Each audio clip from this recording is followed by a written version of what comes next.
அனைவருக்கும் வணக்கம். வாசிப்பவர் ஸ்ரீமதி செல்லம்மாள். மகாகவி பாரதியாரை பற்றி வ.ரா. அவர்கள். பகுதி 4. பாரதியாரின் தாயார் இறந்து போன பின் சின்னசாமி ஐயர் மறுதாரம் விவாகம் செய்து கொண்டார். அந்த அம்மாள் மூலமாய் சின்னசாமி ஐயருக்கு ஒரு ஆண் குழந்தையும் ஒரு பெண் குழந்தையும் பிறந்தார்கள். பாரதியாரோ சமஸ்தானத்து சிறு கவிராயர். தம்பியும் தங்கையும் சிறு குழந்தைகள். எந்திர முயற்சியை இந்தியாவில் ஸ்தாபிக்க வேண்டும் என்ற பிடிவாதத்தினால் சின்னசாமி ஐயர் தமது சொத்து முழுமையையும் இழந்தார். இந்த நிலைமையில் பாரதியாரின் சீமை படிப்பை பற்றி யோசிக்க வேண்டிய தேவையே இல்லாமல் சின்னசாமி ஐயர் இறந்து போகவே அந்த குடும்பம் தவித்து தத்தளித்ததை விவரித்து கூற வேண்டுமா? இந்த அனுபவம் ஏகதேசம் எல்லா குடும்பங்களிலும் காணக்கூடியதுதான்.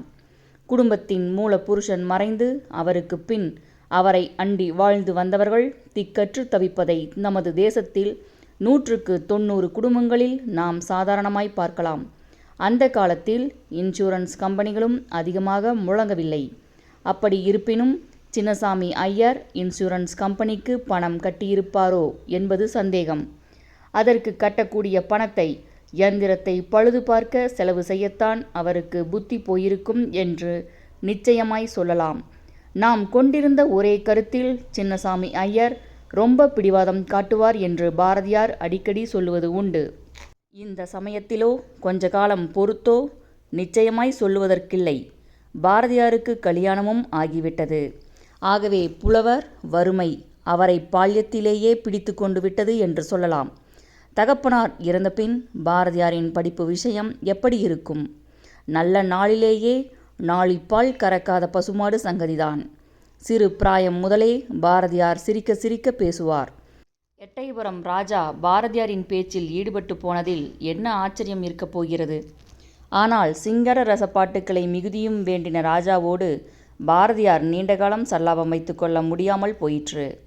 விளையும் பயிர் மொழியிலே என்று சொல்லுகிறார்களே, அதை பிரத்யட்சமாக பாரதியாரின் வாழ்க்கை வரலாற்றிலிருந்து தெரிந்து கொள்ளலாம். சாதாரணமாய் 10,000 ரூபாய் உள்ளவனை பணக்காரன் என்று மதித்து அவனுடைய உறவை நாடும் மனிதர்களையே நாம் எல்லோரும் பார்க்கிறோம். மகா புத்திசாலிகளும் கூட வயிற்று பிழைப்பை உத்தேசித்து அசட்டு பணக்காரனுடைய அவல சொற்களில் கூட அழகும் அர்த்தமும் இருப்பதாக வர்ணிக்கும் இந்த தேசத்தில் பாரதியார் எட்டயபுரம் ராஜாவின் நன்மதிப்பை பெரிதாக கொள்ளவில்லை என்றால் அது தினமும் நடைபெறுகின்ற சம்பவமா? ராஜாவின் நட்பினால் பாரதியாருக்கு நஷ்டமாக ஏற்பட்டது ஒரு கெட்ட பழக்கம். பாரதியாரின் உடம்பு ரொம்ப பூஞ்சை அடைப்புக்குறியில் மெல்லிய உடல். தேகத்திலே அதிகமாக வலு கிடையாது. ராஜாவுக்கு பாரதியாரின் பேரில் ரொம்ப வாஞ்சை. தம்பி, உடம்பை நீ இப்படி வைத்து கொண்டிருக்க கூடாது. உன்னை பார்த்தால் புலிச்சேப்பக்காரன் மாதிரி இருக்கிறாய். நீ நன்றாக சாப்பிட வேண்டும். பசி தீவனம் ஏற்படுவதற்கு நீ பூரணாதி லேகியம் சாப்பிட்டால் நல்லது. பூரணாதி லேகியத்தின் மகிமை உனக்கு தெரியாது. அந்த லேகியம் சாப்பிட்டால் ஒரு அண்டா சோறு வயிற்றுக்குள்ளே போய்விடும்.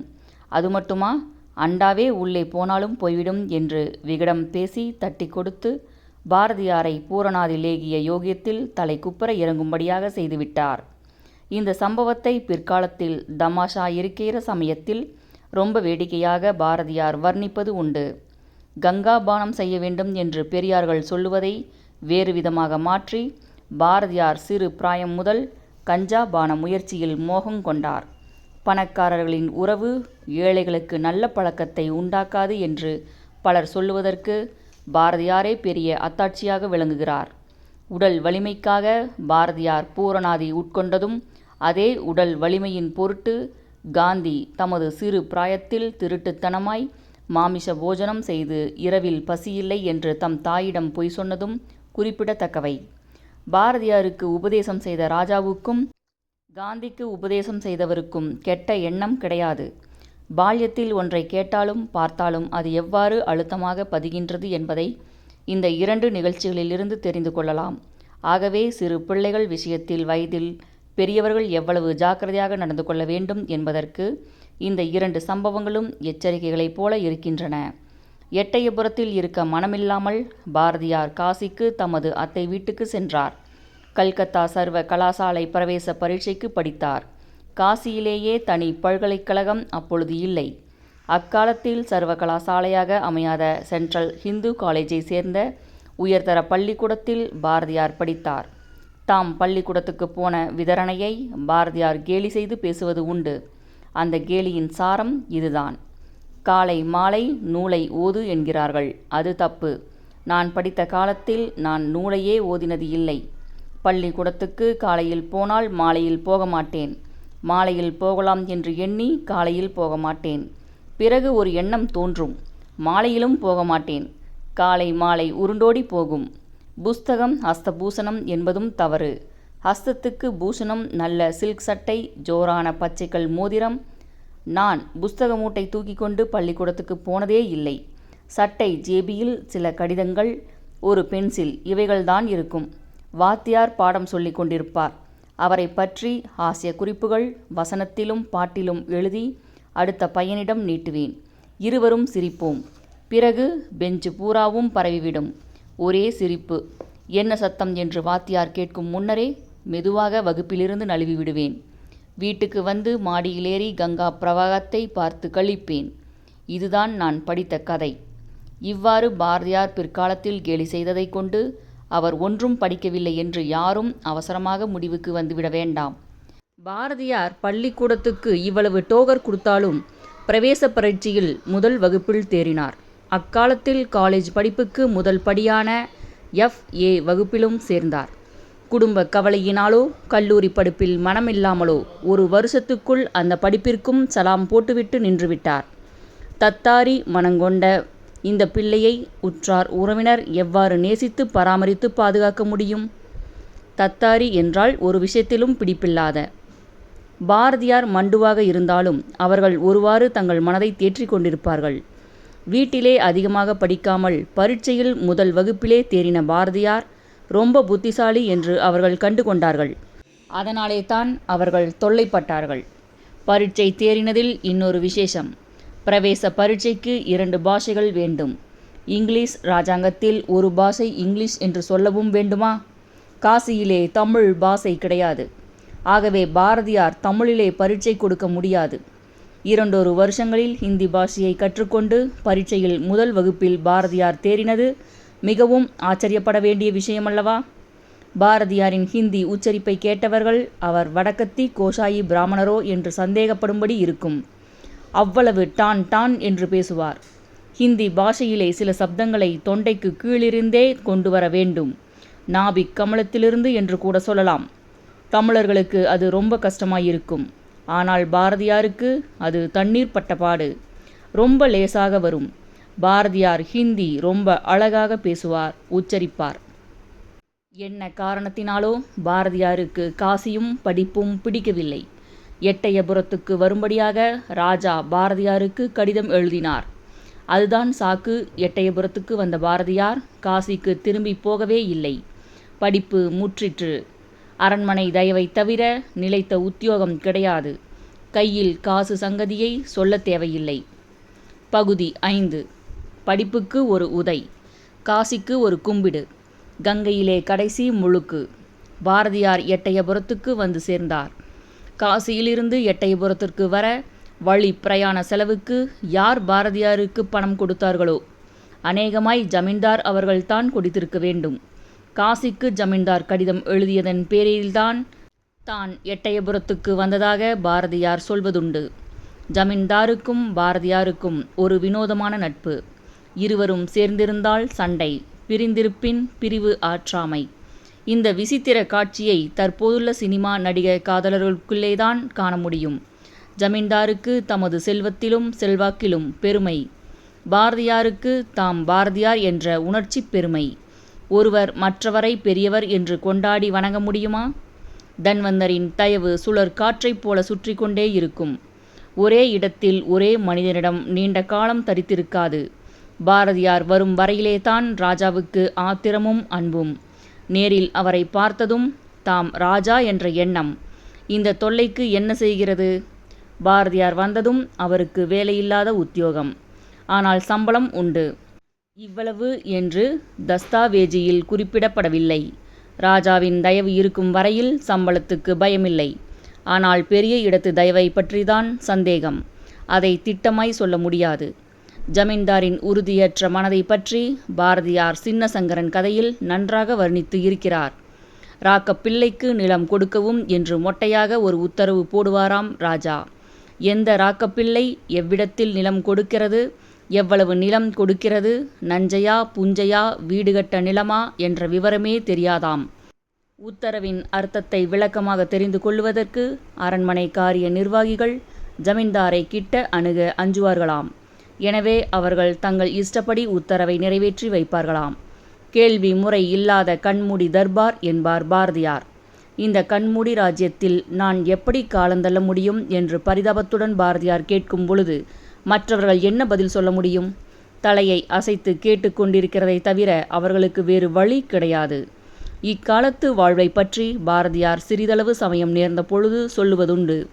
கூலப்ப நாயக்கன் காதல் என்ற நூலிலே ராஜாவுக்கு ரொம்ப பிரியமாம். அதை அவர் படிக்க கேட்டு மகிழ்வாராம். இந்த சம்பவம் சின்னசங்கரன் கதையில் குறிப்பிடப்பட்டு இருக்கிறது. சிங்கார ரசம் ததும்பும் பாட்டுக்களிலும் நாட்டிய கச்சேரிகளிலும் ராஜாவுக்கு அளவு கடந்த மோகமாம். காதலை பற்றி ராஜா புலம்புவாராம், பிரசங்கம் செய்வாராம். இவற்றையெல்லாம் பாரதியார் கேட்டுக்கொண்டிருக்க வேண்டுமாம். ராஜாவின் சிங்கார ரசப்பேச்சு என்னை பலவீனப்படுத்தியதும் பயமுறுத்தியதும் போல வெள்ளைக்காரர்களின் சட்டம் கூட செய்ததில்லை என்று பாரதியார் அடிக்கடி சொல்லுவதுண்டு. ராஜாவின் சிங்காரம் அவருடைய நிலையில்லாத தயவு, வேலையில்லாத உத்தியோகம், சிப்பந்திகளின் அற்ப பொறாமை, குடும்பம், பாரதியாருடைய உள்ளத்தின் தனிப்போக்கு இவைகள் யாவும் சேர்ந்து கொண்டன. முடிவு என்ன? எட்டயபுரத்தை விட்டு வெளியேற பாரதியார் தீர்மானம் கொண்டார். ராஜாவின் மனம் உறுதியற்றது என்றால் அதை காட்டிலும் அதிகமாக பாரதியாரின் மனம் நிலையற்றது போல தோன்றுகிறதே என்று சிலர் சந்தேகப்படலாம். பெரியார்களின் வாழ்விலே இத்தகைய நிகழ்ச்சி மிக சாதாரணமாகும். தங்கள் ஆத்ம வேகத்துக்கு உவப்பான வேலை கண்ணில் தோன்றும் வரையில் அவர்கள் ஒரு நிலையிலிருந்து இன்னொரு நிலைக்கு திடீர் என்று மாறுவார்கள். அதுவரையிலும் அவர்களுக்கு சஞ்சலம்தான். சத்தியாகிரக உபாயத்தை காணும் வரையில் காந்திக்கு சஞ்சலம். ஆத்ம சம்பந்தமான தன்னிலையை அறியும் வரையில் புத்தன் பட்ட பாட்டை சொல்லி முடியாது. விவேகானந்தரின் உள்ளம் அமைதி பெறும் வரையில் பட்ட கஷ்டத்தை எழுத்துக்கள் அடக்க முடியாது. சுவாமி ராமதீர்த்தரின் கதியும் இதுவேயாகும். ஆத்ம விசாரத்தில் ஈடுபட்டவர்களுக்கு பிடிப்பு ஏற்படும் வரையில் நிலையற்ற மனம் இருப்பதில் ஆச்சரியம் ஒன்றுமே இல்லை. சமஸ்தானத்தை விட்டால் குடித்தனத்துக்கு வழி என்ன என்று சிந்தனை செய்தார் பாரதியார். பிடித்திருக்கும் கொம்பை விட்டால் ஒழிய குரங்கு வேறு கொம்புக்கு தாவி அதை பிடிக்க முடியாது என்று பாரதியார் கேலி செய்வார்.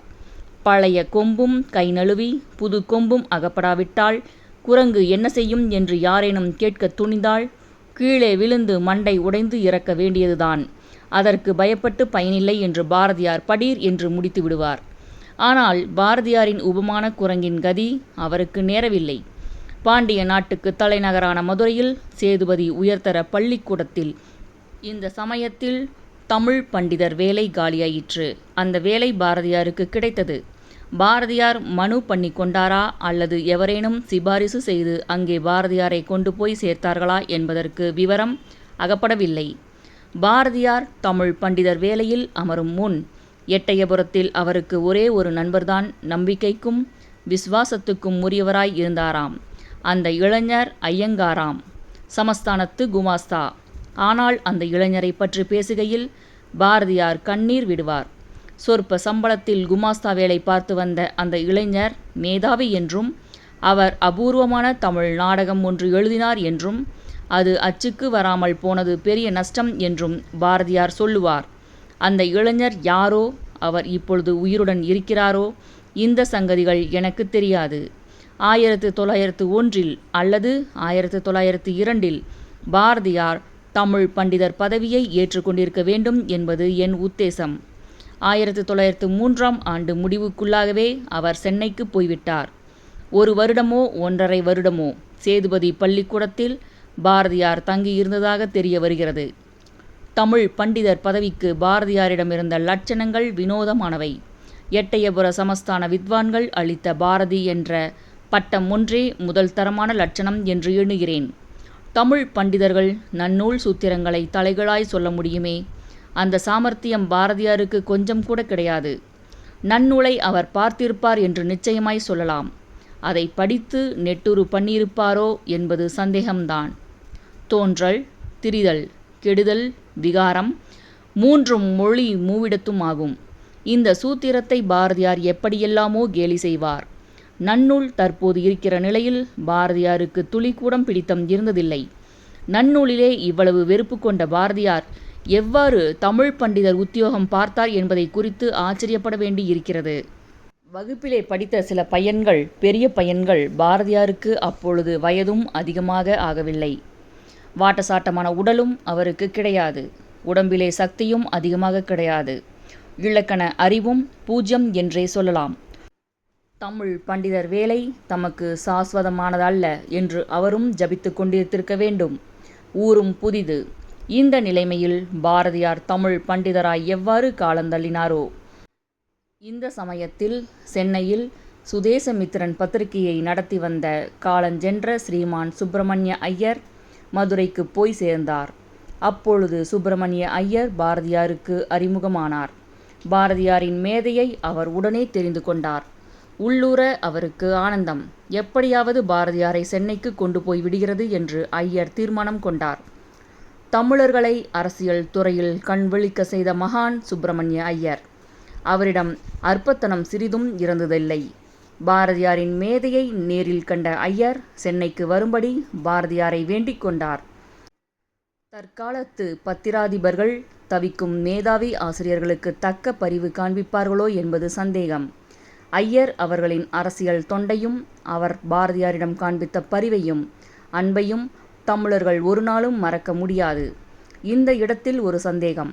பாரதியார் பத்திரிகை தொழிலை மேற்கொண்டது ஊதியத்தின் பொருட்டா அல்லது அவரது தேசபக்தி ஊக்கம் காரணமா? இதை பற்றி எனக்கு சிறிதளவு சந்தேகம் இருந்தது. 1904 வருடத்திலிருந்து பாரதியாருக்கு நண்பராய் இருந்து வந்த எஸ். துரைசாமி ஐயர் அவர்களிடம் கேட்டேன். அவர் சொன்னதாவது, நமது நாட்டிலே பொதுவாக தேசபக்தி உணர்ச்சி தோன்றியது வங்காளப் பிரிவினையினால். அக்காலத்தில் விபின் சந்திர பாலரின் எழுத்தும் பிரசங்கமும் நம்மவர்களை பெரிதும் கலக்கி வந்தன. இது 1905 வருடத்திற்கு பின்னர். ஆனால் பாரதியோ 1904 வருடத்திலேயே எனக்கு அரசியலில் தீவிர ஊக்கமும் உற்சாகமும் வரும்படி செய்தான். நெருங்கிய நண்பர்களாதலால் செய்தான் என்று சொல்ல அவருக்கு பாத்தியம் உண்டு. பாரதியின் தேசபக்தி கடன் வாங்கின சரக்கல்ல, அது அவனுடைய சொந்த சொத்து. தமிழ்நாடுதான் பாரதி. அப்படித்தான் எனக்கு சொல்ல தெரியும். இதை காட்டிலும் அதிகமாக வேறு யாரால் சொல்ல முடியும்? பகுதி 6. 1904 ஆரம்பத்தில் பாரதியார் சென்னைக்கு போய் சேர்ந்தார். பாரதியாரின் வாழ்வை தொகுத்து சொல்லுகையில் வருட புள்ளியில் சில சில்லறை தவறுகள் இருக்கலாம். இதை பற்றி தெரிந்தவர்களிடம் நான் எவ்வளவோ விசாரித்து பார்த்தேன். என்னைப் போலவே அவர்களுக்கும் சந்தேகம். நமக்கு சந்தேகமாயிருக்கும் வார்த்தையே அகராதியில் இருப்பதில்லை என்பதை அனுபவ மூலமாய் நீங்கள் அறிந்திருப்பீர்கள். என் கதியும் அப்படித்தான். சுதேசமித்திரன் பத்திரிகையில் உதவி ஆசிரியராக அமர்ந்த பாரதியார் கஜானாவை பார்த்து அதை பெற்றுவிட்டதாக எண்ண வேண்டாம். சம்பளம் ரொம்ப குறைவு. வேலையை பற்றி சொல்ல தேவையில்லை. பாரதி, நீ அருமையான தமிழ் எழுதுகிறாய். உனக்கு அட்சர லட்சம் கொடுக்கலாம். நீ காளிதாசன் தான். ஆனால் நான் போஜராஜன் இல்லையே. உனக்கு தகுந்த சன்மானம் செய்ய என்னிடம் பணமில்லையே என்று சுப்பிரமணிய ஐயர் பாரதியாரிடம் சொல்லுவாராம். நயமாய் என்னை ஏய்த்து வேலை வாங்குவதில் ஐயர் ரொம்ப கொம்பன் என்றாலும் பத்திரிகை தொழிலில் எனக்கு பழக்கமும் தேர்ச்சியும் வரும்படி செய்தவர் அவர்தான். அவரை நான் ஒரு வகையில் பரமகுருவாக மதிக்கிறேன் என்பார் பாரதியார். ஒரே ஒரு நிகழ்ச்சியை பற்றி பாரதியார் அடிக்கடி சொல்லுவது உண்டு. இந்த நிகழ்ச்சியை அநேகமாய் பாரதியார் என்னிடம் சொன்னது போலவே சொல்லிவிடுகிறேன். சாயங்காலம் ஆபீஸிலிருந்து வீட்டுக்கு போகலாம் என்று யோசித்து கொண்டு உட்கார்ந்திருப்பேன். பணம் உடையாள் ஐயரை பணம் கேட்கலாமா வேண்டாமா என்று ஆலோசனை செய்து கொண்டிருக்கிற சமயத்தில் ஐயர் உங்களுக்கு கொடுக்க சொன்னார் என்று ஒருவன் திடீரென்று ஒரு டம்ளர் காஃபி கொண்டு வந்து கொடுப்பான்.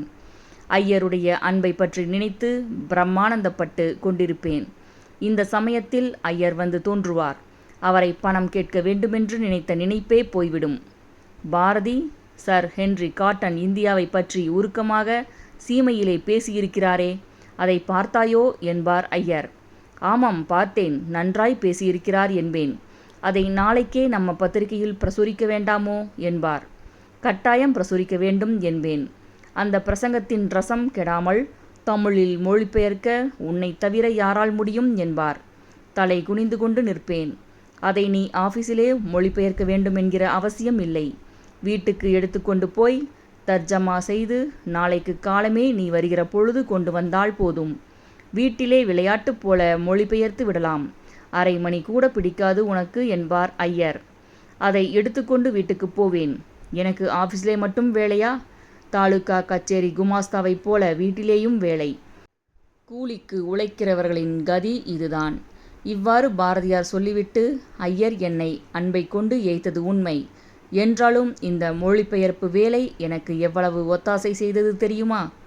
இங்கிலீஷ் ரொம்ப நயமான பாஷையானதால் இங்கிலீஷ் எழுத்தின் கருத்து சிதைந்து போகாமல் தமிழர்களுக்கு அதை சுவாரஸ்யமாய் சொல்லும் பொருட்டு நேரான தமிழ் சொற்களை நான் கண்டுபிடிக்க வேண்டியதாயிற்று.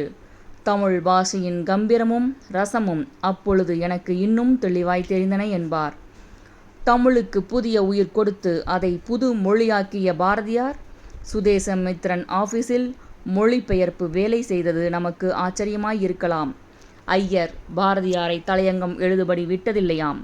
அரசியலில் பாரதியார் அதி தீவிரவாதி என்ற சாக்கே தலையங்கம் எழுதாதபடி அவர் தடுக்கப்பட்டதற்கு காரணமாயினும் வேறு விஷயங்களை பற்றி கூட பாரதியார் சொந்தமாக கட்டுரைகள் எழுதும்படியாக விடப்பட்டதில்லையாம். தினசரி பத்திரிகைகளுக்கு தந்தி, வெளியூர், உள்ளூர் வர்த்தமானம் இவைகளிலேதான் நாட்டம். மனிதர்களின் பாழடைந்த கருத்துக்களை மாற்றி அவர்களை வலியோர்களாய் செய்யும் வேளையில் தினசரிகள் பெரும்பாலும் இறங்குவதில்லை. மேலும் இதற்கு போதுமான வசதிகளும் நேரமும் அவைகளுக்கு இருப்பதில்லை. இந்த குறையை நன்றாக தெரிந்து கொண்டே காலஞ்சென்ற லோகமான்ய திலகர் தமது கேசரி பத்திரிகையை தமது ஆயுள் காலம் முடிய வார பத்திரிகையாகவே நடத்தி வந்தார். தினசரியாக மாற்றும்படி எத்தனையோ ஆயிரம் பேர் திலகரிடம் மன்றாடி பார்த்தார்கள். திலகர் அந்த யோசனையை திரும்பி கூட பார்க்க மறுத்துவிட்டார். வார பத்திரிகையான கேசரி அடைப்புக்குறியில் இப்பொழுது அது வாரம் 2 முறையாக வெளிவருகிறது. மகாராஷ்டிரர்களின் மனதை அடியோடு மாற்றியது போல எந்த தினசரி பத்திரிகையாவது எந்த மாகாணத்திலேனும் மனதை மாற்றியிருக்கிறதா? காந்தியின் நவஜீவன் விதி விலக்கு. குறைந்த சம்பளம் பெற்று வந்த பாரதியார் குடியிருப்பதற்கு தனி வீடு வாடகைக்கு அமர்த்தி கொள்ள முடியுமா? பெரிய நகரங்களில் குறைந்த வருமானம் உள்ளவர்களுக்கு ஒண்டிக்குடியை தவிர வேறு வழி கிடையாது. இந்த நிர்பந்த ஒண்டிக்குடியின் அவஸ்தைகளை பாரதியார் ஒப்பிலா கற்பனை படைத்த ஞானரதம் என்ற தமது நூலில் அருமையாக வர்ணித்திருக்கிறார். ஒண்டி குடிக்காரர்களுக்கோ ஆபீஸில் 1 ரூபாய் சம்பளம் உயர்வதற்கு முன் வீட்டிலே 2 குழந்தைகள் ப்ரமோஷன் என்று பாரதியார் அன்பு ததும்பும் அனுதாபத்துடன் கேலி செய்து இருக்கிறார். வாழ்வை கெட்டிப்படுத்தி சக்தி உயர்வை பெருக்கும் விகடம் இதுதான். இந்த காலத்திலே பாரதியாருக்கு பலர் நண்பர்களாய் ஆனார்கள். முக்கியமான சிலரின் பெயர்களை மட்டும் இங்கு குறிப்பிடுகின்றேன். இவர்கள் அனைவரும் பாரதியாரின் உயிர் தோழர்கள். பாரதியாரின் கவிதை வல்லமையில் மோகம் கொண்டவர்கள். எஸ். துரைசாமி ஐயரை தலைமையாக சொல்ல வேண்டும். இந்த காலத்திலும் பாரதியாரின் பிற்காலத்திலும் அவருக்கு கள்ளங்கபடி இல்லாமல் உதவி செய்து இப்பொழுதும் பாரதியாரை பற்றி பேசினால் நெஞ்சு கசிந்தும் கரைந்தும் கண்ணீர் விடுபவர் துரைசாமி ஐயர். துரைசாமி ஐயரின் அதிசூட்சமமான புத்தியையும் அளவுக்கு மிஞ்சிய உதார குணத்தையும் அதை வெளியிலே டம்பமாய் மேசிக்கொள்ள கூச்சப்படும் உண்மையான அடக்கத்தையும் தமிழர்களின் மீது அவருக்கு இருக்கும் அபார வாஞ்சையையும் குறிப்பிட இது சந்தர்ப்பமல்ல. வீசையிலே பெருமை கொள்ளாதே மூடா. வரால் மீனுக்கும் நீண்ட விசையிருக்கிறது. வரால் மீன் எதற்காகும்? மாமிசம் சாப்பிடுவோருக்கு ஆகாரமாகும். அதுபோல உங்களை அடக்கியாளும் அதிகார வர்க்கத்தினருக்கு ஆகாரமாக சமைப்பதற்காகவா உங்களுக்கு வீசை என்று அந்நாட்களிலே வீர்க்கர்ஜனை செய்த சுரேந்திரநாத் ஆர்யா என்ற தெலுங்கர் பாரதியாரின் அரிய நண்பர். இவர் வெள்ளச்சை போல உடல் கெட்டியையும் ஜப்பானியனைப் போல குட்டையான உருவத்தையும் பெற்றவர். 6 வருடம் கடுங்காவல் பெற்றவர். டேனிஷ் மிஷன் பாரதியார்களின் அன்புக்கு மிகுதியும் பாத்திரமான இவர் கிறிஸ்தவரானார். சிறிது காலம் இவர் சுயமரியாதை கட்சியில் ஈடுபட்டு உழைத்தார். எதிலும் உற்சாகமும் ஊக்கமும் நிறைந்தவர். 3வது நண்பர் ஸ்ரீமான் வி. சர்க்கரை செட்டியார். இவர் கிறிஸ்தவர். ரொம்ப மதபக்தி கொண்டவர். தேசிய இயக்கத்தின் தத்துவத்தை முற்றிலும் அறிந்தவர். நல்ல இலக்கியத்தில் சுவையுள்ள புது கருத்துக்களில் அபரிமிதமான மோகம் கொண்டவர். மனத்தில் உறுதி மட்டும் அவ்வளவாக போதாது என்றாலும் பெரு நோக்கிலே இவருக்கு எப்பொழுதும் திருஷ்டி உண்டு. சென்னை நகர மேயர் பதவிக்கு ஒரு வெள்ளைக்காரரோடு போட்டி போட்டு இவர் தோற்றது உங்களுக்கு தெரிந்திருக்கும். இந்த தோல்வி ஜஸ்டிஸ் கட்சியார் கைவிட்டதன் பயனாகும். பின்னர் இவர் சென்னை மேயரானார். 4வது மண்டயம் எஸ்.என். திருமலாச்சாரியார் ரொம்ப பணக்காரர். 35 வயதுக்கு உள்ளாகவே மாண்டு போனார். உடல் வலிமை கொண்ட உற்சாக புருஷன். இவர் இறப்பதற்கு முன்னமே தமது செல்வத்தின் பெரும் பகுதியை வேட்டுவிட்டு விட்டார். பாரதியார் பின்னால் நடத்திய இந்தியா என்ற வார பத்திரிகைக்கு மிகுதியும் பொருள் உதவி செய்தவர் இவர். இவருக்கு உறவினரான எம்.பி. திருமலாச்சாரி என்ற இன்னொரு திருமலாச்சாரி பாரதியாரின் நண்பர்களில் ஒருவர். இவர் ஐரோப்பாவில் வெள்ளைக்கார பெண் ஒருத்தியை மணந்து கொண்டிருப்பதாக கேள்வி. பலாத்கார புரட்சி இயக்கத்தில் கலந்து கொண்டு இந்தியாவுக்கு வர முடியாத நிலைமைக்கு தம்மை ஆளாக்கி கொண்டார் என்று சொல்லப்படுகிறது. மண்டயம் சீனிவாசாச்சாரியார் இன்னொரு நண்பர். இவர் இப்பொழுது திருவல்லிக்கேணியில் இருக்கிறார்.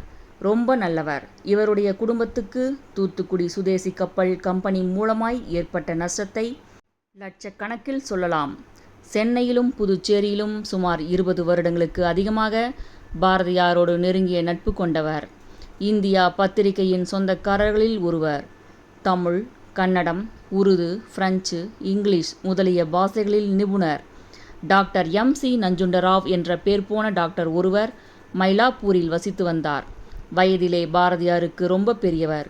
ரொம்ப தீரர், உயர்ந்த தேசபக்தர், பரமதயாளு. தத்தளித்து வாழும் தேசபக்தர்களுக்கு இவர் சொல்லிய யோசனைகளையும் செய்த உதவியையும் பற்றி என்னென்று எழுதுவது? பாரதியாரிடம் இவருக்கு உண்டான நட்பு ரொம்ப விசித்திரம். பாரதியாரின் சிரிப்பு சங்கீதத்தில் ரவை புரளுவது போன்ற சிரிப்பு. அதிர்வேட்டை போல படீர் என்று வெடிக்கும் சிரிப்பல்ல. அமர்ந்த சிரிப்பும் அல்ல. வஞ்சகத்தை உள்ளே வைத்து கொண்டு வாயை மட்டும் திறந்து பல்லை காட்டி சிரிப்பை பழிக்கும் சிரிப்பல்ல. புன்னகையை புஸ்தகத்திலே படிக்கலாம். ஆனால் பாரதியாரிடம் புன் சிரிப்பை பார்க்க முடியாது. சங்கீத சிரிப்பைதான் காண முடியும். பாரதியாரின் இந்த சிரிப்பிலே ஈடுபட்டு போனவர் டாக்டர் நஞ்சுண்டராவ். பாரதியாருடைய அகத்தின் அழகையும் தூய்மையையும் மேன்மையையும் அவரது முகத்திலும் சிரிப்பிலும் கண்டு மகிழ்ந்தவர் நஞ்சுண்டராவ். பாரதியார் சிறிது காலம் சென்னை ஜார்ஜ் டவுனில் வசித்து வந்தார். அவருடைய மூத்த பெண் தங்கம்மாளுக்கு காய்ச்சலும் நோயும் வரவே டாக்டர் நஞ்சுண்டராவ் பாரதியாரை கட்டாயப்படுத்தி திருவல்லிக்கேணிக்கு வந்து குடியிருக்கும்படியாக செய்துவிட்டார். தாம் கிட்டே இருந்து குழந்தை தங்கம்மாளுக்கு வைத்தியம் செய்ய வேண்டும் என்பது நஞ்சுண்டராவின் ஆவல். நஞ்சுண்டராவுக்கு பாரதியாரிடமிருந்த அன்பை அளவிட்டு சொல்ல முடியாது. இன்னும் ஒரே ஒரு நண்பர். அவர் வயதில் பாரதியாருக்கு ரொம்பவும் மூத்தவர். அவர் பெயரை சொன்னால் போலீசார் இப்பொழுது திகைத்து திடுக்கிடவும் கூடும். அவர் பெயர் கிருஷ்ணசாமி ஐயர். அவர் சென்னையில் போலீஸ் டெப்டி கமிஷனராக இருந்தவர். கணம் நீதிபதி கிருஷ்ணசாமி ஐயருக்கு உயிர் தோழர். பாரதியாருக்கு போலீஸ் உத்தியோகஸ்தர் கிருஷ்ணசாமி ஐயரிடம் எப்படி நட்பு உண்டாயிற்று என்று தெரிந்து கொள்ள முடியவில்லை. சிறந்த தேசபக்தரான பாரதியாருக்கும் சர்க்கார் மனிதரான கிருஷ்ணசாமி ஐயருக்கும் எவ்வாறு சிநேகிதம் உண்டாயிற்று என்று நம்மில் எவரும் திகைக்க வேண்டாம். காந்திக்கும் தீனபந்து ஆண்ட்ரூஸுக்கும் நட்பு ஏற்பட்ட காரணத்தையே மேற்கூறியதற்கும் சொல்ல முடியும்.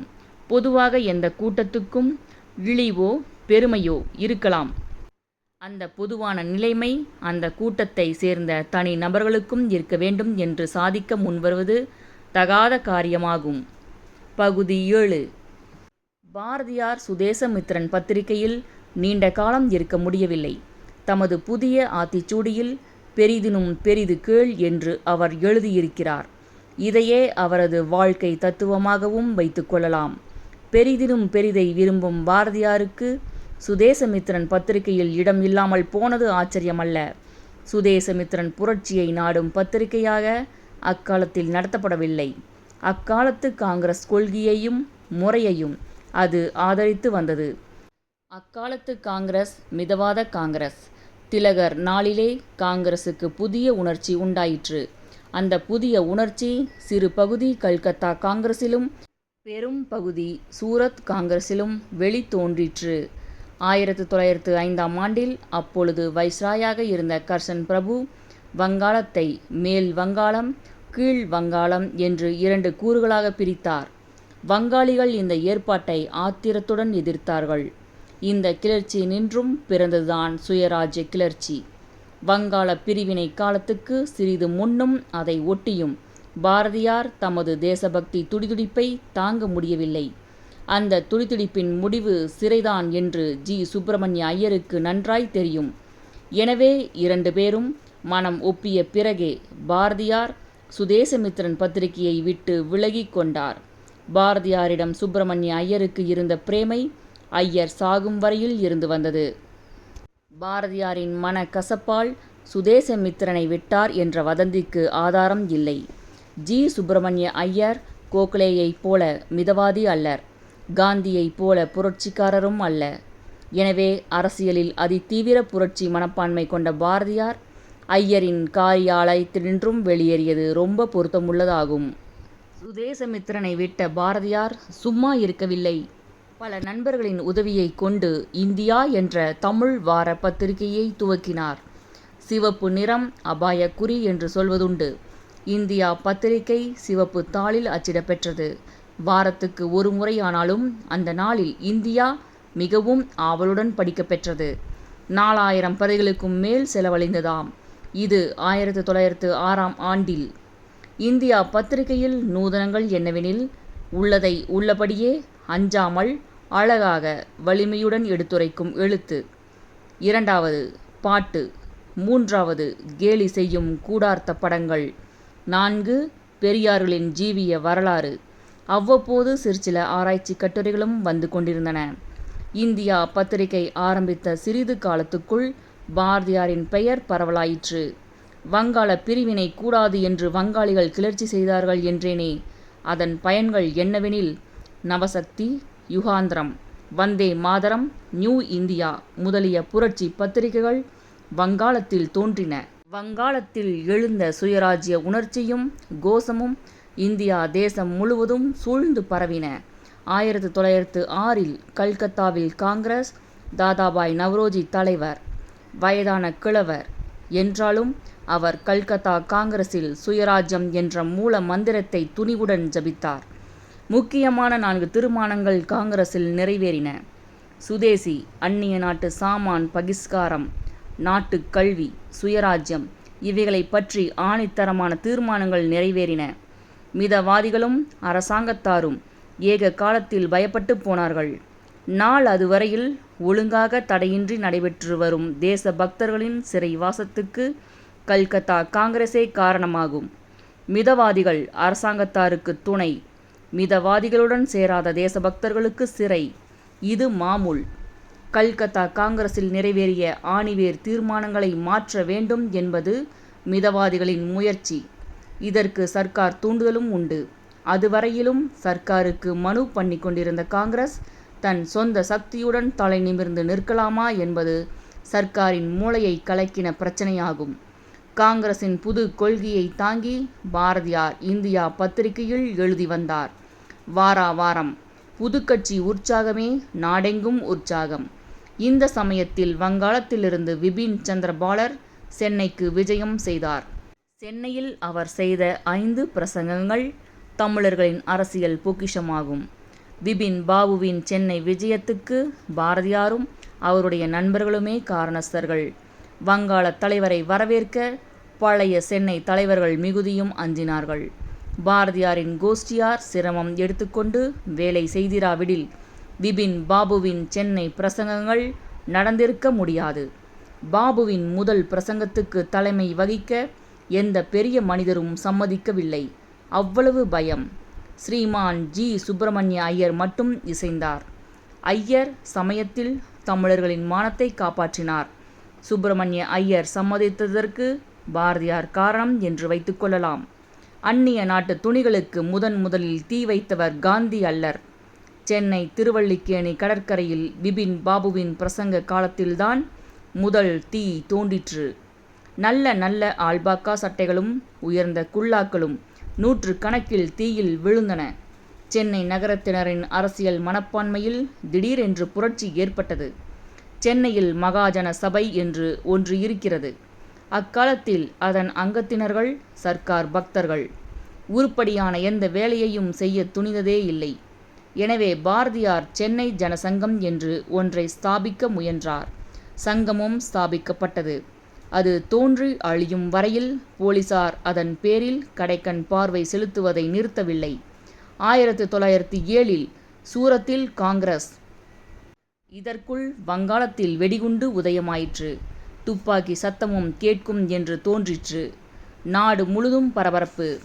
கல்கத்தாவிற்கு பின் காங்கிரஸ் நாகபுரியிலே கூட வேண்டும். ஆனால் கல்கத்தா காங்கிரசின் மூல தீர்மானங்களின் வார்த்தைகளை மாற்றி சாரமில்லாமல் அடித்துவிட வேண்டும் என்பது மிதவாதிகளின் தீர்மானம். இந்த ஆவலுக்கு நாகபுரி காங்கிரஸ்வாதிகளில் பெரும்பான்மையோர் இடங்கொடுக்கவில்லை. மிதவாத கோட்டை என்று அப்பொழுது கருதப்பட்ட சூரத் நகரத்துக்கு காங்கிரஸை மாற்றி விட்டார்கள் மிதவாதிகள். தேசபக்தர்களுக்கு ஆத்திரம். தியாகம் செய்ய துணிந்த தேசபக்தர்களுக்கு லோகமான்ய திலகர் தலைவரானார். சூரத் காங்கிரஸில் கல்கத்தா தீர்மானங்களை எல்லளவும் மாற்றக்கூடாது என்பது திலகர் கோஷ்டியாரின் பிடிவாதம்.